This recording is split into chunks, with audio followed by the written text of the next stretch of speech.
But with that cleared up, looks like we're all ready. And the timer? All right, let's begin. What does ballet, New York, the 1970s, and Kung Fu all have in common? You guessed it.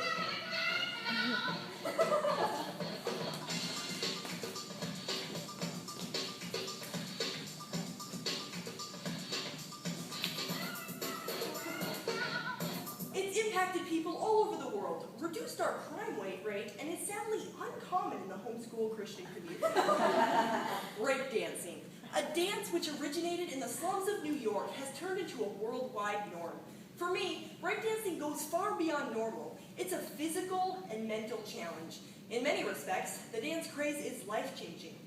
Breakdancing isn't just a bunch of goofy moves. Although goofy could definitely describe a few, it's actually a relaxing, exhilarating, daring, and challenging experience. I'm going to show you how breakdancing moves through history, give you some sample moves, and finally show how it can move you, proving the impacts breakdancing has had on my life and people all over the world. Breakdancing technically began in the 1970s.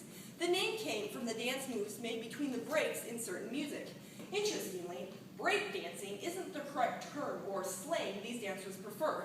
Most diehard breakdancers call it b-boying and breaking, considering themselves b-boys, b-girls, and breakers.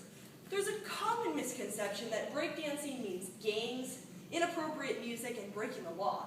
The truth is, breakdancing actually developed by combining old, popular dances, such as ballet, Lindy Hop, a dance taking ballroom and tap to an extreme, with a touch of Kung Fu. Dance mixes became hugely popular in the 1980s when Michael Jackson took the scene. He redefined upbeat dancing, creating and naming his own original steps. And originality is the basis of breakdancing. Wondering why it's associated with gangs?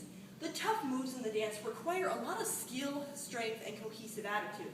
The muscles used to perform some of these high-level break moves are the same muscles used in fighting. Gangs actually use breakdancing to settle real street feuds. This dramatically reduced the amounts of guns and knives used in gang violence. But breakdancing wasn't just for fighters. What makes breakdancing so much fun is there's always something more to learn. Continuously challenging yourself is the idea. But it's not just about the moves. It's about the attitude. Being physically fit, having the skill of agility, and the will to take risks are all aspects of a great breakdancer. There are several types of break moves, all components of these attitudes. Power moves are, in my opinion, the most difficult to execute, requiring a massive amount of control, speed, endurance, and upper body strength. Freezes involve a strong core, balance, and focus to perform correctly. A top rock is any move played out while in a standing position, while down rock motions consist of using the hands as well as the feet in a floor contact move. Both of these have to be agile. Transitioning from one step to the other requires split-second decisions. Dubstep is usually played out to a terribly annoying genre of music, with twice as many breaks in the beat, more the robotic side to breakdancing. You have to be tough and willing to risk injury if you want to do a suicide move. These moves are usually the outro of a separate move, landing hard on the ground. It is said, the harder the fall, the more impressive the move. Are you now catching on to the idea that the best breakdancer was also the best gang fighter? Let's just say you don't want to get on my bad side. So breakdancing is physical, and you have to have the right attitude, but there's something amiss if you can't lose yourself in the beat. My musical preferences are personal, just like everyone's, and that's the beauty of break. The dance can be performed to the genre of your choice. It's not just quick beats and bass. I've seen breakdancing performed to classical violins, rock, and jazz. This is what makes breakdancing popular all over the world. It's not just the moves. You have to get into the music. Your music. You have to love it. It has to move you. You may have noticed, I'm passionate about breakdancing. I don't just enjoy it as a hobby, I have a lot of hobbies. A few years ago, breakdancing would have been completely out of the question. I was a shy, unassured person. I hated music, was pretty stubborn, and unwilling to try anything new. I was like a stiff-necked Israelite, comfortable where I was, thinking everybody looked silly out there on the dance floor. One effect to my stubbornness was just how much I hated music. But breakdancing didn't only change my mind on music. I can honestly tell you, it's changed the way I live. Looking back, it was when I started to dance that I began to appreciate music. I was more relaxed about others' tastes and started getting into the art. It was when I started to dance that I started to build life-changing and life-lasting skills. For starters, it shattered my pitiful comfort zone. Agility came into play when making difficult decisions quickly. Determined to learn the next move made commitment a strength. This may seem silly, but being an uptight, active person, I was oblivious to the skill of relaxation. Yes, relaxation is a skill. And one of the biggest impacts breakdancing has had on my life is diminishing my fear of the unknown. As long as I was dancing for me, from my heart, breakdancing was my way of truly living. And I have to admit, since I've started to dance, my swag is pretty good. But it goes deeper. It's actually a spiritual concept.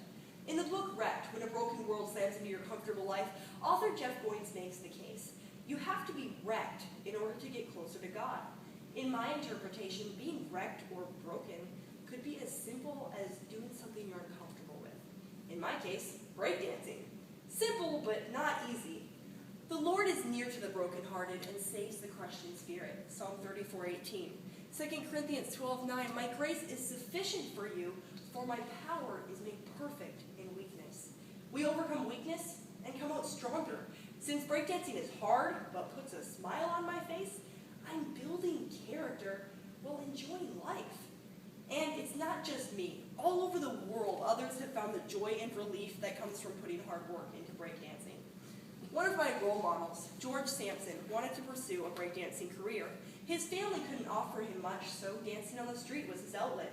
At age 13, he entered the Britain's Got Talent competition, but wasn't quite good enough to make it to the semifinals. The very next year, he returned to the competition to prove he had what it takes.